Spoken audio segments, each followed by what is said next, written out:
दरअसल sir situation ऐसा है कि मैं इनके घर पर रेंट पे रहता था। और अगर हम ना जाना चाहें सर वहाँ पे, कहाँ पे? ना होना चाहें तो कहाँ? थाने में मतलब सारी चीजें कर लें, कोर्ट मैरिज कर लें, उसके बाद से फिर बताना भी तो पड़ेगा ना कहीं घर वालों को। और कोर्ट मैरिज करने के बाद ये कह रही है कि मैं अपने घर नहीं रहूँगी। तो आपकी शादी इनकम्प्लीट हो जाएगी, प्रॉपर नहीं शादी होगी, जी सर। आपके ऊपर FIR हो जाएगा। मुझे एक सवाल और है आपसे जो मतलब से आया है कि अगर कोर्ट मैरिज आप क्यों कराते हैं? मैं शुरू से कह रहा हूँ बहुत बड़े वाले खिलाड़ी हो।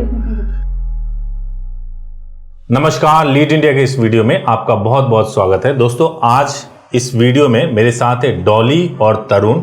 अगस्त 2024 कोर्ट मैरिज के लेटेस्ट अपडेट के वीडियो में हम कोशिश करेंगे कि इनके सवालों को भी लें और आपको इतने अच्छे तरीके से समझाएं कि आपको जो अभी तक लेटेस्ट प्रोसेस है कोर्ट मैरिज का, वो सब कुछ ठीक तरीके से समझ में आ जाए।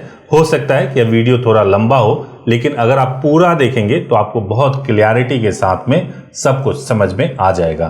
तो सबसे पहले तरुण जी और डॉली जी, आपका बहुत बहुत स्वागत है। Hello hello. आपसे मिलने के लिए स्पेशली हम यहाँ पे आए हैं। Thank you so much, thank you so much. तो सबसे पहले तो बहुत बहुत शुक्रिया कि आप लोग वीडियो शूट करने के लिए भी आपने कंसेंट दिया है। तो कोई दिक्कत तो नहीं है वीडियो शूट करने में? कोई दिक्कत। तो मेरे को ये बताओ, ये मोटिवेशन कहाँ से आता है वीडियो शूट करने के लिए? कैसे वीडियो शूट कर लेते क्योंकि हो? हमने काफी कपल्स को देखा जो आपसे मिलते हैं। पहली चीज तो मिलना था, आपसे सामने से देखना था। और दूसरी चीज की मिलने के बाद चीजें और क्लियर हो जाती है और लोगों को देखा है कि वो थोड़ा कॉन्फिडेंट हो जाते हैं। मैरिज को, स्टेप ले लिया है तो फिर सामने से बैठ के ज्यादा बेटर रहेगा। बिल्कुल बिल्कुल बिल्कुल बिल्कुल। और जितना मैंने आपकी वीडियो में देखा, इतना कोई मदद नहीं करता। मतलब जितना आप ट्रस्ट दिलाते हो या क्लाइंट के प्रति, बहुत मतलब सारी चीजें क्लियर आउट कर देते हैं। तो मतलब मैं ये कह सकता हूँ कि आपके कोर्ट मैरिज के डिसीजन में मेरा भी रोल है? यस सर, बिल्कुल है। तो भी आपसे मिलने आए हैं। अच्छा बताइए, आपकी क्या सिचुएशन के बारे में आप बता रहे थे? क्या सिचुएशन बता रहे थे, बताइए। सर मतलब थोड़ा लाउडली बोलिए आप तरुण जी। जी, दरअसल सर सिचुएशन ऐसा है कि मैं इनके घर पर रेंट पे रहता था। ठीक है। इनका जो घर है 3 मंजिल का है, दिल्ली में है। और रेंट पे जो रहता था, उसके बाद से वहीं पर मुलाकात इनसे हुई। तकरीबन हम जो जानते हैं इनसे तो 3 साल हो गए। ठीक है, जानते थे। ओके। आप इनके घर में किराएदार थे? अच्छा, किराए पे रहता था। ठीक है, मैं इनके घर पे। अच्छा। तो अब मुलाकात उस दौर बढ़ती गई और अब यहाँ तक पहुँच गए जो हम आपके सामने हैं कि आप जानते हैं कि कोर्ट मैरिज के लिए हम आए हैं। ठीक है। तो उस कदर अब लेकिन वही है कि एक किराएदार से मैं शादी क्यों कराऊंगा अपनी बेटी की? इनके घर वालों की सोच है कि किराएदार से क्यों शादी कराऊंगा। ठीक है। और बल्कि मैंने अभी जो है मतलब प्रिपरेशन करी है अपना एग्जाम वगैरह के लिए और मेरा कहीं ना कहीं नंबर आ जाएगा, मुझे पूरा भरोसा है। गवर्नमेंट सर्विस में कहीं ना कहीं नंबर आ सकता है। ठीक है। तो उस तरीके से अब मैं उन्हें ये भी दिलासा सारी चीजें दे रहा हूँ कि आपकी लड़की को मैं खुश रखूंगा। प्लस उनके घर पर मैं जब रहा, अभी फिलहाल मुझे उन्होंने निकाल दिया घर से। मैं उनके घर पे जब रहा तो किसी भी तरीके से कोई दिक्कत नहीं, उन्होंने भी अपना तरीके से सारी चीजें मेजर की। लेकिन अब जो इस कदर की तुम जाओ यहाँ से, तुम्हारा कोई नहीं, ये नहीं, वो नहीं, तुमने ये किया वो किया, पुलिस कंप्लेंट तक मेरे ऊपर कर दी है उन्होंने, ये कह के कि हमारे घर से ये पैसे आदि इत्यादि लेकर गया है। ओहो, अच्छा। ये सारी कंडीशन है इस बात से। बाकी जो मैंने आपको थोड़ा पर्सनली बताया। तो शादी कब तक करना चाहते हो? शादी अभी थोड़ा टाइम लेना चाहते हैं सर। ओके। मतलब चाहते हैं कि फैमिली एग्री हो जाए, पर ऐसा लग नहीं रहा है सिचुएशंस को देखते हुए। तो मतलब हाल फिलहाल में 10-15 दिनों में करना है, महीने भर में करना है, या अभी लंबा? 1-2 महीने रुक के। 1-2 महीने। मामला जो है ना बहुत गरमाया हुआ है। काहे का गरमाया हुआ है? इनके जो बड़े भाई हैं जो बाहर रहते थे, तो वो भाई वगैरह भी इनके आ चुके हैं घर पे। ठीक है। अब वो चाहते हैं कि मेरे को पकड़े और पुलिस थाने में मतलब वो कर दे सरेंडर। तो ऐसे में तो आपको जल्दी करना चाहिए। जल्दी करना है, लेकिन सर कोई भी फैसला ऐसा जल्दबाजी में नहीं ले सकते। जल्दबाजी में तो बिल्कुल नहीं ले सकते, लेकिन ये है कि आप चूंकि जो आपका सिचुएशन है, चूंकि FIR हो भी चुका है, तो बचाव तो इसमें यही है कि आप मैरिज कर लो।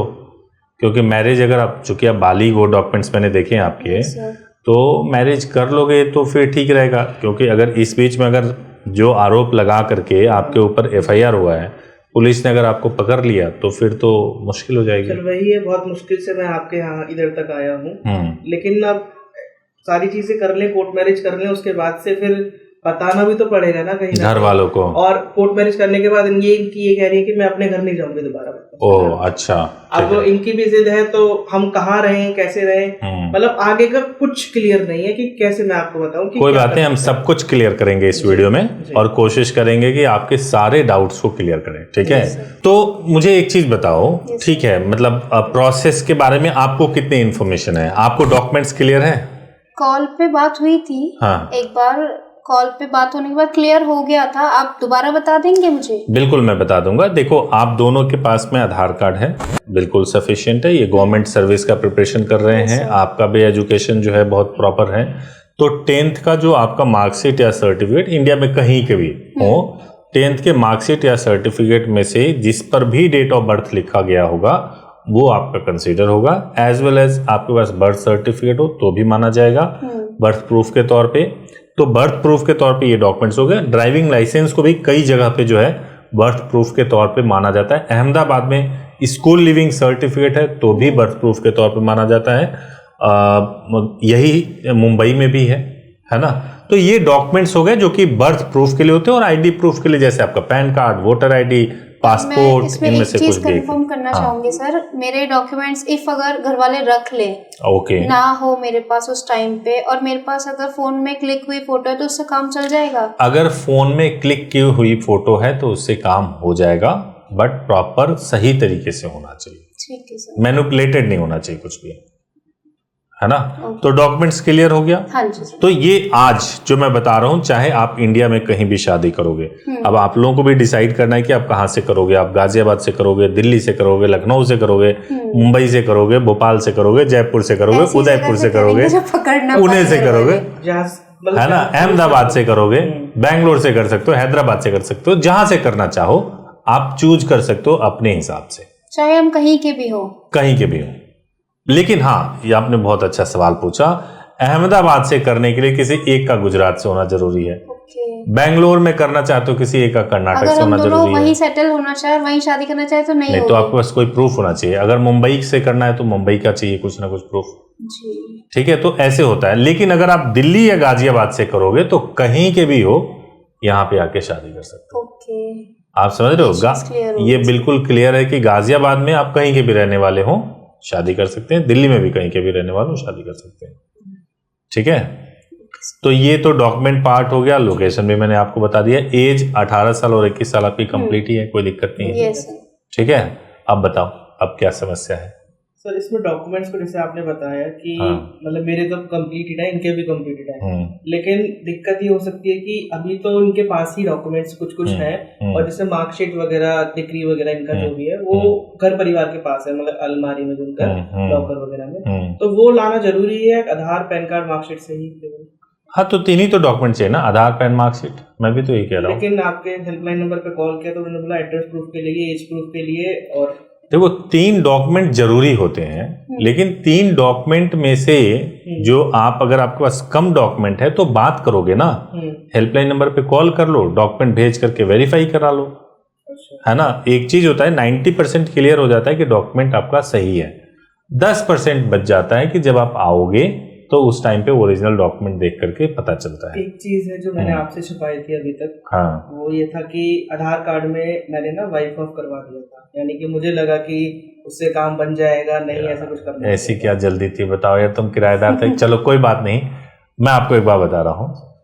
देखो, ऐसा अगर आपने करा दिया है तो ये समस्या है, उसको ठीक कराना पड़ेगा। हाँ, मतलब हो जाएगा उससे। हाँ, मतलब लेकिन वाइफ ऑफ हटाना पड़ेगा, वहां पे आप सन ऑफ करवाओ। अच्छा, समझ रहे हो? ठीक है। हाँ, मतलब हेल्पलाइन, क्योंकि फिर क्या होता है, जब आप मैरिज करने जाते हो तो मैरिज रजिस्ट्रार पूछते हैं कि भाई कैसे हो गया वाइफ ऑफ, किस तरीके से हो गया। अगर मान लीजिए किसी और का नाम डला हुआ है वाइफ ऑफ, तो डिवोर्स का पेपर दिखाओ, है ना। तो वाइफ ऑफ हटाना पड़ेगा, नहीं तो बहुत कंफ्यूजन रहेगा। ठीक है। और एक जो आप बता रहे थे कि अहमदाबाद के लिए, गुजरात के लिए यहाँ का होना चाहिए, वहाँ का होना चाहिए, तो ऐसा क्या यहाँ दिल्ली वगैरह, गाजियाबाद में भी नियम है क्या ऐसा? बहुत बढ़िया सवाल आपने पूछा। देखिए, 3 तरीके से जुरिसडिक्शन बनता है, जहां ब्राइड का एड्रेस है, जहां ग्रूम का एड्रेस है, जहां शादी हुई है, ठीक है। दिल्ली और गाजियाबाद का रूल ऐसा है कि अगर आप यहाँ पे शादी करोगे तो रजिस्ट्रेशन भी करा सकते हो, बाकी जगहों का नहीं है ना। चूंकि आपने यहाँ पे शादी किया है तो आपका रजिस्ट्रेशन भी हो जाएगा। आप कहीं के भी रहने वाले हो, कोई फर्क नहीं पड़ता। तो कोई हमसे ये सवाल नहीं करेगा कि आप यहाँ के रहने वाले वहाँ क्यों जा रहे हो शादी करने, या नहीं, कोई सवाल नहीं करेगा। कहीं भी कर सकते। देखो, हम आपको मैरिज रजिस्टर्ड करा के देंगे। सर्टिफिकेट को आप गवर्नमेंट के वेबसाइट पे चेक करोगे, सब कुछ जेन्युइन आपको मिलेगा। और ये हम तभी करा सकते हैं जब हो सकता होगा, नहीं हो सकता होगा तो कैसे कराएंगे जी सर, है ना। तो इसलिए उसमें कोई डाउट नहीं है, बहुत आराम से करा सकते हैं। तो आपको अपना भी सर्टिफिकेट देंगे, कोर्ट का और आर्य समाज का ही मिलेगा? कोर्ट का और आर्य समाज का मिलेगा। हम कौन होते हैं सर्टिफिकेट देने वाले, हम तो करा रहे हैं ना इन सारी चीजों को। नहीं, एक मैंने देखा था, मतलब आपसे पहले भी कई जगह थोड़ा बात की है मैंने, हाँ, नोटरी वगैरह भी दे रहे हैं वो साथ में। मेरे दोस्त, आप तो बहुत पहुंचे हुए खिलाड़ी लग रहे हैं मेरे को। आप जो सवाल पूछ रहे हैं, माने आपने पूरा रिसर्च किया हुआ है, मुझे ऐसा लग रहा है कि। तो आपको मैं ये बता दूं, जो ये नोटरी पेपर की आप बात कर रहे हो, नोटरी पेपर में ऐसा होता है, कई लोग क्या करते हैं, रिचुअल्स के हिसाब से मैरिज कर लिया, और मैरिज हो जाने के बाद से क्या करते हैं कि वो एफिडेविट के ऊपर स्टेटमेंट लिखवाते हैं कि मेरा नाम ये है, मतलब कपल का नाम ये है, उनके पिताजी का नाम ये है, इस दिन इन्होंने शादी कर ली, और बड़ा अच्छा नोटरी वाला जो है मोहर वहर लगा करके एकदम बढ़िया से पेश करते हैं कि अब आपकी शादी रजिस्टर्ड हो गई। ये बिल्कुल फेक होता है, बिल्कुल फेक होता है। नहीं, आपने चूंकि रिचुअल परफॉर्म किया वो तो ठीक है, चलेगा, लेकिन ये सर्टिफिकेट के नाम पे ये जो नोटरी पेपर दे देते हैं, ये बिल्कुल फेक होता है। कभी इस झांसे में नहीं पड़ना चाहिए, है ना। तो शादी के बाद से मैरिज रजिस्ट्रेशन सर्टिफिकेट आपको मिलना चाहिए, कोई एफिडेविट नहीं। आप समझिए बात को? मैं थोड़ा सहमत नहीं हूँ आपकी बात से। कैसे बताइए? मैं कहना चाह रहा हूँ कि नोटरी पेपर आप कह रहे हो कि फेक होता है, लेकिन नोटरी पेपर तो हर किसी में काम आता है। इनके पापा ने मेरे को जो किराए पे दिया था नोटरी पे कुछ भाई साहब, मैं ये कह रहा हूं आपको कि नोटरी पेपर तो जब आप मैरिज के लिए आओगे तो हम भी आपका एफिडेविट बनवाएंगे, लेकिन हम एफिडेविट जो बनवाएंगे वो ये बनाएंगे कि आप अपनी मर्जी से शादी कर रहे हैं, बिना दान दहेज के शादी कर रहे हैं, कुछ पैसे लिए दिए नहीं है, आप फ्री विल से शादी कर रहे हैं। स्टेटमेंट हमारा रिकॉर्ड किया जाएगा, स्टेटमेंट रिकॉर्ड किया जाएगा। और वो मैरिज का सर्टिफिकेट नहीं होता है। मैरिज का सर्टिफिकेट तो उसको जमा कराने के बाद कोर्ट देती है, गवर्नमेंट ऑफिस से मिलता है वो सर्टिफिकेट सेम डे। सेम, अगर गाजियाबाद से करोगे तो सेम डे मिलेगा, लखनऊ से करोगे तो भी सेम डे मिलेगा, दिल्ली से करोगे सेकेंड डे मिल जाएगा, मुंबई से करोगे, हैदराबाद से सेम डे मिल जाएगा आपको। हैदराबाद से करना चाहते हैं सेम डे मिल जाएगा, यानी अहमदाबाद से जो है सेकेंड डे मिल जाएगा, जैसे दिल्ली का प्रोसेस है वैसे अहमदाबाद प्रोसेस के लिए यूज किया जा सकता है उसे नोटरी को, लेकिन वो सर्टिफिकेट के तौर पर बिल्कुल नहीं। एक और चीज मैं आपको ऐड कर दूं, पंजाब में लोग बहुत गलतफहमी के शिकार हो जाते हैं। क्या होता है वहां पे, वो ये कहते हैं कि गुरुद्वारे में शादी हो गई और गुरुद्वारे में शादी करने के बाद हम आपको हाई कोर्ट का प्रोटेक्शन दिला देंगे। अब शादी हुई, उस शादी का एक प्रूफ लेके चले गए, गुरुद्वारे की रसीद या फोटो वोटो लेके चले गए हाई कोर्ट में कि भाई हमारी शादी हो रखी है, आप हमें प्रोटेक्शन दे दो। लेकिन जैसे ही उनको वीजा लेना होता है या कोई और जहां पे शादी को प्रूफ करना पड़ता है, मैरिज तो रजिस्टर्ड ही नहीं हुआ है। मैरिज रजिस्टर्ड होना बहुत जरूरी है, ठीक है। मैरिज रजिस्टर्ड हो तभी कुछ काम बन सकता है और कुछ नहीं।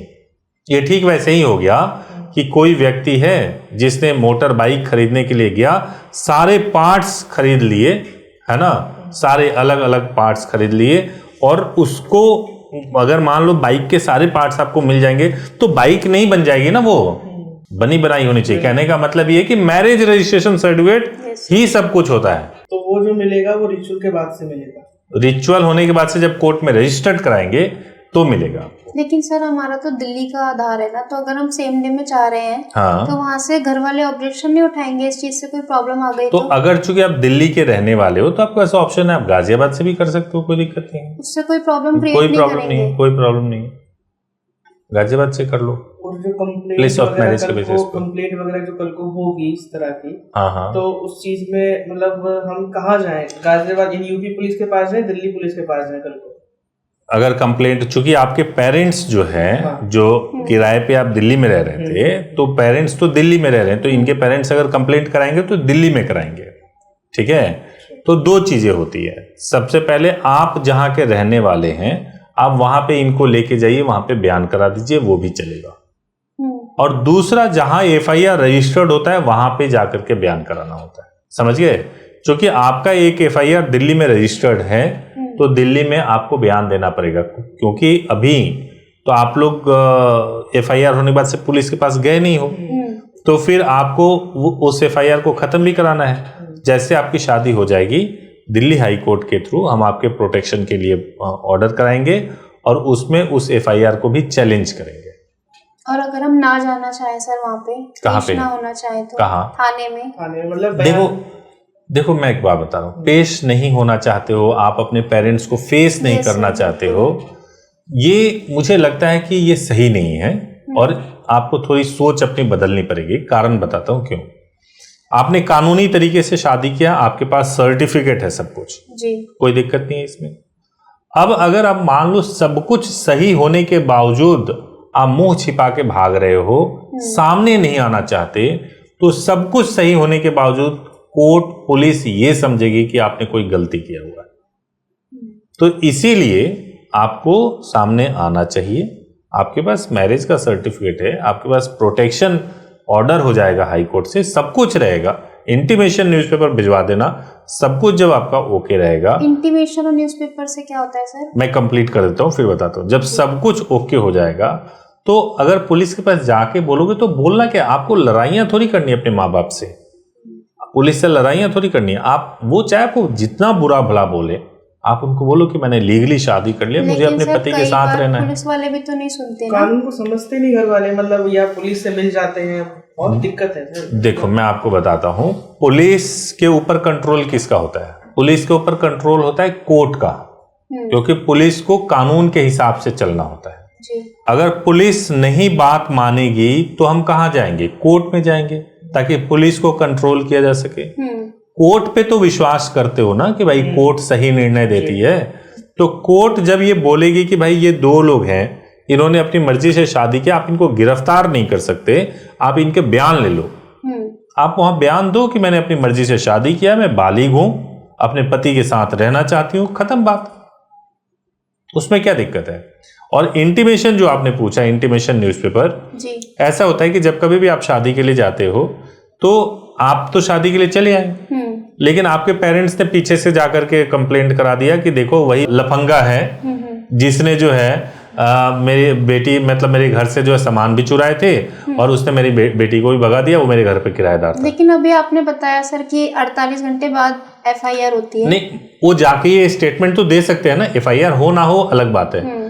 तो अगर मान लीजिए कि हमने पुलिस को कोई सूचना ही नहीं दिया, पुलिस को हमने बताया ही नहीं कि हमने शादी कर लिया है, तो ये सर्टिफिकेट जो है वो काम नहीं आएगा उस जगह पे। मैं बता रहा हूँ, तो मैं कह रहा हूँ कि अगर पुलिस को हम कोई सूचना ही नहीं देंगे तो पुलिस तो आपके पेरेंट्स की सारी बात सुनेगी और FIR लिख लेगी। आप समझ रहे हो? तो इसीलिए इंटीमेशन लेटर के थ्रू जो ये सर्टिफिकेट आपको मिलेगा मैरिज वाला, वो भेजा जाएगा। मतलब ये जरूरी है आपके? बहुत जरूरी है, ये भेजा जाएगा पुलिस को कि भाई देखो शादी हो गई है।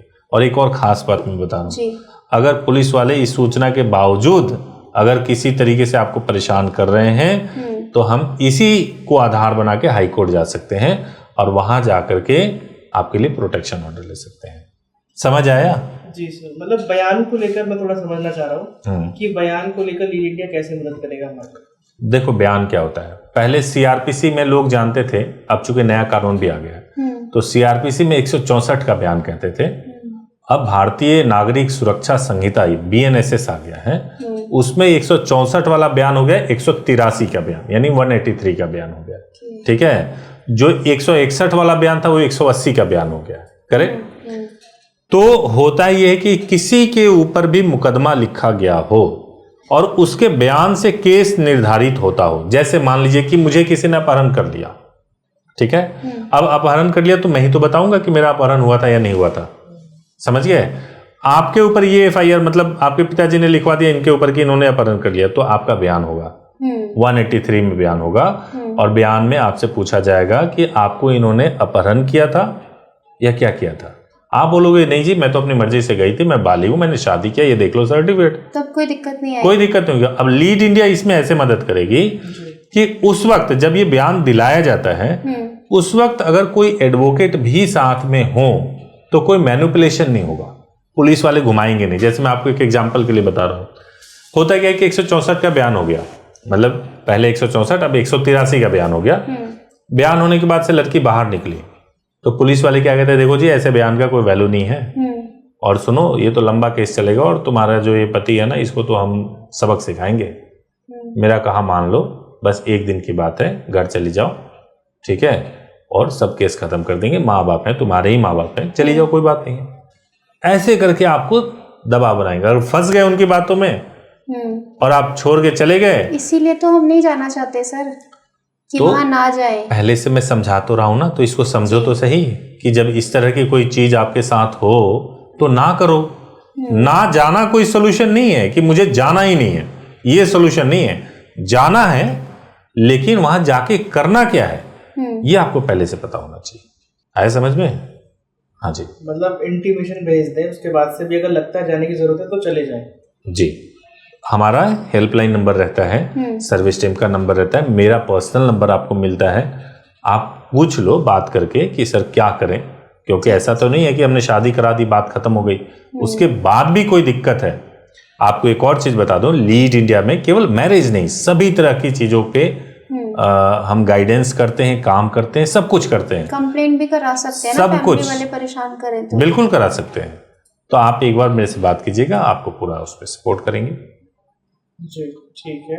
और एक लोकेशन वाला आप जो कह रहे थे कि लोकेशन में वहाँ का रेंटल एग्रीमेंट या कुछ ऐसा होना चाहिए अहमदाबाद वगैरह से करने का, तो मैं आपसे ही सजेस्ट करना चाहता हूँ, मतलब आप ही मुझे रिकमेंड करें कि हमारी सिचुएशन देखते हुए आप कहाँ से बोलेंगे शादी कर। सबसे पहली बात मैं बोलूंगा आपको, तो मैं बोल ही रहा हूँ कि आप लोग, हम धन्य हैं कि आप आ गए इंटरव्यू देने के लिए, ठीक है।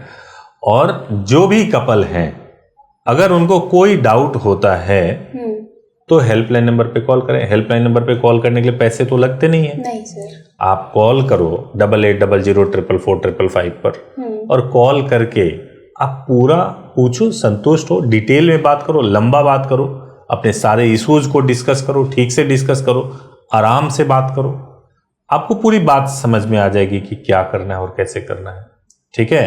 और जब एक बार आपकी बात हो गई तो उसी टाइम पे आप उनसे डिस्कस करो कि सर मैं हूं इस जगह का, करना यहां चाहता हूं मैरिज, कैसे हो पाएगा। ठीक है सर। मान लीजिए हम आपको गाइड करेंगे ना उस वक्त कि देखो अगर आप अपने शहर में करते हो तो पकड़े जाने के चांसेस ज्यादा हैं, आप अपने शहर में करोगे तो पुलिस वहाँ के सिचुएशंस को, वहाँ के ऑर्गेनाइजेशन को, वहाँ के आर्य समाज को तुरंत मैनेज करके कर सकती है। अगर आप बाहर दूसरे स्टेट में जाके करोगे तो वहाँ से पुलिस को आना पड़ेगा, दूसरे स्टेट के पुलिस को, यहाँ के पुलिस से परमिशन मांगना पड़ेगा, और यहाँ की पुलिस परमिशन तब देगी जब सब कुछ लीगल होगा, ठीक है। यहाँ आके कुछ आप इलीगल नहीं कर सकते, तो बहुत होता है दिक्कत। तो इसलिए जो बाहर के लोग हैं, जो भी अगर आप दूसरे स्टेट में करते हो तो सबसे अच्छा, बाहर नहीं निकल सकते अगर आप, तो अपने स्टेट में भी कर सकते हैं। हमारे पास में मल्टीपल ऑप्शंस हैं, बहुत जगह के ऑप्शंस हैं। आप बात करिए, अब बात करके आप जानिए, समझिए कि आप कहाँ, आपको करना वाला कहाँ पार्ट तो क्लियर हो गया सर। एक चीज जैसे कि आपने बताया बाहर शादी कर सकते हैं, यहाँ तो हमारे सर्कल में है, फ्रेंड्स वगैरह हैं हमारे, जो विटनेस आपके हेल्पलाइन नंबर बताया था लगते हैं, तो वो तो यहाँ पे मिल जाएंगे हमारे। पर हम अदर जगह जाएंगे तो वहाँ तो हमारा कोई होगा नहीं सपोर्टिव। देखो ऐसा होता है ना, विटनेस की जहाँ तक बात है कि विटनेस में कई लोग, विटनेस में ये नहीं लिखा होता है कि कौन होने चाहिए विटनेस। विटनेस का मतलब होता है जिन्होंने उस शादी को देखा हो, कोई भी हो सकता है। जो दूसरा कपल जो आपके साथ में है वो भी हो सकता है, और वो ऐसा भी हो सकता है कि कुछ, लेकिन उनके बनने की दिक्कत होती है क्योंकि जो लोग विटनेस बनते हैं ना, वो मैरिज सर्टिफिकेट पे उनका नाम आ जाता है, पुलिस उनको ट्रैक करने लगती है। अब पता चला मान लीजिए आप एक कपल हो और आप ही के साथ में कोई दूसरा कपल विटनेस बन गया, तो अब आप एक दूसरे के लिए विटनेस बन गए, तो हुआ क्या कि पुलिस आपको अपने मामले में तो ढूंढ ही रही थी, एक दूसरे मामले में भी आपको ढूंढने लगे। तो 2 स्टेट की पुलिस आपको ढूंढ रही है। मान लो कि वो राजस्थान से आए, आप दोनों आपस में डिस्कस कर लिए विटनेस में, तो एक राजस्थान वाली पुलिस ढूंढ रही है, एक दिल्ली वाली पुलिस ढूंढ रही है, परेशान हो जाओगे। तो इसलिए विटनेस के लिए ऐसा होता है कि आप बात करेंगे तो उसमें भी हम गाइड करते हैं, आपको सपोर्ट करने की कोशिश करते हैं। एक चीज और पूछना चाहूंगा सर आपसे, जैसे आपने बोला कि अभी थोड़ी देर पहले कि आपका केस तो इतना कॉम्प्लिकेटेड है, आपको तुरंत मैरिज करनी चाहिए, लेकिन शायद डेट वगैरह मेरे को नहीं मिल पाएगी जो आपके हेल्पलाइन नंबर पे बताया। अभी की डेट है ही नहीं है इस मंथ की, क्योंकि आपने पहले से बुकिंग करा कर रखा। तो जो बुकिंग होगी आपके यहाँ पर, तो आज मैं अगर करा लूँ बुकिंग, तो मेरे को 2 महीने बाद 1 महीने बाद की डेट मिलेगी, तो फिर आप कैसे कराओगे? मैं बताता हूँ, देखो मैं सभी कपल्स को ये बोलता हूँ कि यार बुकिंग आप पहले से करा के रखो, सहूलियत होती है आपको भी और हमें भी। एकदम अर्जेंट में मत निकलो, प्लान करके निकलो, क्योंकि कोर्ट मैरिज कर रहे हो, कोई छोटी मोटी चीज तो है नहीं कि आज निकले कोई सब्जी खरीदने, तो जा नहीं रहे, शाम को कोई ना कोई सब्जी तो मिल ही जाएगा। शादी करने के लिए जा रहे हो और बिना प्लानिंग के चले गए, है ना, मन में जोश आया निकल गए घर से, ऐसे नहीं होना चाहिए, प्लान करना चाहिए। बुकिंग कराने से होता है कि एक जगह आपका प्रॉपर बात हो चुका है, आपने बुकिंग करा रखा है, टाइम से आए, आपकी मैरिज हो गई। लेकिन जो लोग अर्जेंटली करना चाहते, किसी कारणवश निकल गए घर से, किसी कारणवश फंस गए, तो लीड इंडिया पूरी मदद करेगी उनको, कोई दिक्कत वाली बात नहीं है। हम कोशिश पूरी करते हैं, ऐसा नहीं करते कि भाई उसकी वजह से हम आपको बोलेंगे नहीं जी हम करा ही नहीं सकते, पूरी मदद करते हैं, लेकिन हमें दिक्कत बहुत होती है, इसलिए पहले बुकिंग करा लीजिए। मेरा एक सवाल और है आपके जो विषय आया है कि मतलब कोर्ट मैरिज आप क्यों कराते हैं? वाह जी वाह, मैं शुरू से कह रहा हूँ बहुत बड़े वाले खिलाड़ी हो। देखो मैं बताता हूँ, ऐसा है ना, कोर्ट मैरिज कराना मेरा शौक है। और क्यों शौक है ये, आप जैसे युवा जिनकी जिंदगी शुरू हो रही है ना, आपके पास क्या रास्ता है? अगर मान लीजिए आपको सही इंफॉर्मेशन ना मिले और कोई आपको मिसगाइड कर दे, तो आपकी शादी इनकम्प्लीट हो जाएगी, प्रॉपर नहीं शादी होगी, आपके ऊपर FIR हो जाएगा, आपको जेल में भेजा जा सकता है, आपकी जिंदगी बर्बाद हो जाएगी। तो मुझे शौक इस बात का है कि मैं युवाओं के लिए, यूथ के लिए जो है उनकी लाइफ बेहतर हो, उनका प्यार सफल हो, है ना, उनकी शादी हो, मुझे आशीर्वाद मिले, तो इसके लिए मैं कराता हूँ। ब्लेसिंग्स तो आपको बहुत मिलती होंगी सर। ड्राइवर है सर के, तो ब्लेसिंग तो है ही है। तो देखिए वो यही बात है, लेकिन उसमें एक नुकसान भी मुझे है। नुकसान ये है कि कोर्ट मैरिज के अलावा मेरे दूसरे वीडियो कपल देखते ही नहीं है। मेरे दूसरे वीडियो को प्रमोट तो कर लो कम से कम आप लोग, आप खुद ना देखो, शेयर तो कर दो। इसलिए क्योंकि क्या होता है, वो अगर कोर्ट, मैंने मान लीजिए चेक बाउंस का केस डाल दिया, मान लीजिए 41 CRPC डाल दिया, मैंने कुछ भी मैटर, कोई ट्रांसफर पिटिशन के बारे में मैंने वीडियो बना दिया, कुछ भी बना दिया हो, अच्छा इंफॉर्मेशन हो, लेकिन कोर्ट मैरिज वाले कपल को खाली कोर्ट मैरिज का वीडियो चाहिए, तो मेरी मजबूरी बन गई है कि अब मुझे खाली कोर्ट मैरिज ही डालना पड़ता है। जबकि मेरा बहुत मन है कि मैं दूसरे विषयों पर भी वीडियो डालूं, एक दूसरा चैनल बनाने की सोच रहा हूं मैं, उस पर डाले, लेकिन मैं चाहता था कि इसी पे सारे वीडियोज आते, लेकिन देखते नहीं है तो क्या करें। नहीं सर, देखते हैं, अब से जरूर देखेंगे। लास्ट क्वेश्चन है बस एक। जी जी, शायद वो क्वेश्चन अटपटा हो। नहीं पूछिए ना, पूछिए। मतलब और भी एडवोकेट से मैंने बात किया था, हाँ, तो मैंने आपके बारे में ना जिक्र किया, ना लीड इंडिया के बारे में जिक्र किया कि ऐसे मैंने बातचीत की है, लेकिन उनके चेहरे पे या बोली पे कहीं ना कहीं नाम था कि लीड इंडिया से शादी करोगे, मतलब बेवजह फर्जीवाड़ा फैला रहे हैं या लीड इंडिया को लेके आ रहे हैं बीच में। हाँ, लीड इंडिया को बेकार में लेके आ रहे हैं कि वहां से कराओगे तो टाइम ज्यादा लगेगा, बुकिंग होगा, ये होगा, हमारे पास से ये होगा, वो होगा, मतलब बहुत सारी चीजें थी। और मैं ये देख रहा हूँ कि वो आपका नाम बिगाड़ के या आपकी चीजें को डाउन करके और बता सेम वही चीज रहे हैं जो आप बता रहे हो, लेकिन एक होता है ना कि ट्रस्ट और इमोशन से कनेक्ट होना, जो आपके टीममेट करते हैं, आप करते हैं, तो वो आप लोगों ने, मतलब मेरा तो दिल जीता, आप लोगों ने जीता, लेकिन वो नाम उछाल रहे हैं। मैं बताता हूँ आपको, देखिए हमारे पास में जब कोई कॉल करते हैं तो हमारे कॉल सेंटर में कॉल आता है और वहाँ जो भी हमारे रिप्रेजेंटेटिव हैं वो कॉल को उठाते हैं, ठीक है। तो अगर मान लीजिए बुकिंग ही कराना मेरा एकदम मकसद होता है कि मैं ही बुकिंग कराऊँ, मेरे पास ज़्यादा से ज़्यादा मैरिज हो, ज़्यादा से ज़्यादा ही हो, तो मैं ही कॉल उठा रहा होता। मैं तो कॉल ही नहीं पिक करता, मैं पिक करता हूँ कॉल मैरिज होने के बाद, मतलब बुकिंग होने के बाद। एक बार बुकिंग हो गई तब आपको मेरा नंबर मिलता है, आप मेरे से बात कर सकते हो। दूसरी बात, आप हमारे पास कॉल करते हो तो आप 20 बार कॉल करोगे, 20 बार फीस पूछ सकते हो, 20 बार अलग अलग लोग कॉल उठा सकते हैं, सभी लोग एक ही प्रोसेस, एक ही फीस बताएंगे, इससे आपको अंदाजा लग सकता है कि जेन्युइन है। तीसरी बात, आप हमारा गूगल रिव्यू देखिए, 4.7 हमारी रेटिंग है। मैं ये नहीं कहता कि वहाँ पे किसी ने खराब कमेंट नहीं है, कुछ कॉम्पिटिटर्स भी होते हैं, कुछ ऐसे लोग हैं जो जलते हैं, वो भी खराब कर देते हैं, कुछ एक आध लोगों के साथ दिक्कत भी हो जाती है, तो वो रिव्यू, लेकिन 4.7 की रेटिंग बहुत अच्छी होती है। आप YouTube पर देखिए, YouTube पे जो सब्सक्राइबर बेस्ड है वो बहुत अच्छा। आप leadindia.law की वेबसाइट पे चले जाइए, वहाँ पे जा कर के देखिए। तो ये सभी चीजें जो हैं वो इसीलिए है क्योंकि लोगों का, दर्शकों का प्यार है ना। अब कोई दूसरे ऑर्गेनाइजेशन के लोग अगर नाम खराब कर रहे हैं तो आपका दिमाग तो होना चाहिए ना जज करने के लिए कि आप सही जज करो कि क्या है। मैं क्यों किसी के बारे में बात करूंगा, मुझे तो बात ही नहीं करनी है, मैं अपनी बात करूंगा ना, अगर जो सही होगा सो। मतलब मैं वही कहना चाह रहा हूँ कि आपकी वीडियो में ऐसा आज तक नहीं कहा गया, ना बोला कि आप फलाने व्यक्ति के पास जाओ, और आपने भी थोड़ी देर पहले बात भी बोली आप पूरे इंडिया में कहीं मेरा यकीन है बड़ी लाइन खींचने के लिए किसी की लाइन को छोटी नहीं करना है, अपनी लाइन बड़ी करनी है, और लगातार हमारी लाइन बड़ी हो रही है, तो इसलिए हमें कोई दिक्कत नहीं है। Sir thank you so much, आप लोग आए, बहुत अच्छा लगा। Thank you so much, thank you so much, thank you so much.